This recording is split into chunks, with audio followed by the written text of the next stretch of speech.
Dottor Geraldo Alongi, responsabile della RSA Oasi degli Ulivi. Una festa questa sera per stare in compagnia con i suoi ospiti. Allora, abbiamo pensato di fare questa festicciola come inizio d'estate con gli ospiti che abbiamo, che forse già sono stati ripresi. Siamo molto sensibili a questa situazione della terza età e abbiamo creato questa struttura dove gli ospiti sono ben trattati e i miei collaboratori sono molto attenti, per cui vivono con molta serenità in questi momenti nell'ultima parte della vita. È un problema che si evidenzia particolarmente, vero? A cui voi siete particolarmente attenti con anche, oltre all'assistenza sanitaria, anche con attività ludiche.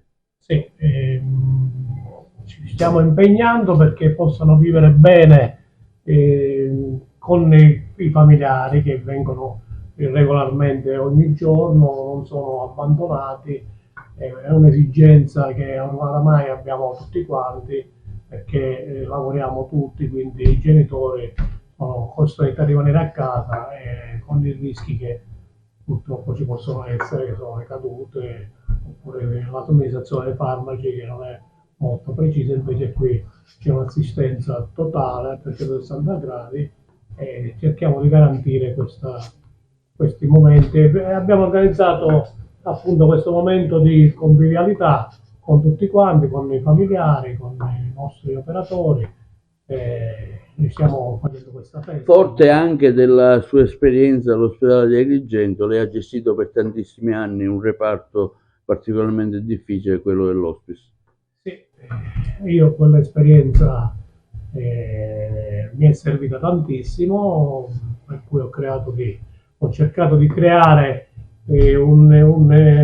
una struttura similare, ma qui è un'altra situazione, non ci sono malati inguaribili, qui ci sono persone anziane che hanno bisogno di un'assistenza e noi siamo ben disposti a seguirli quotidianamente. Recentemente lei ha partecipato anche a un interessante convegno sul tema presso la sala dell'ospedale di Agrigento.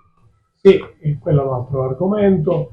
Abbiamo pensato, non l'ho gestito io per la verità, quindi però io ero lì a seguire i lavori.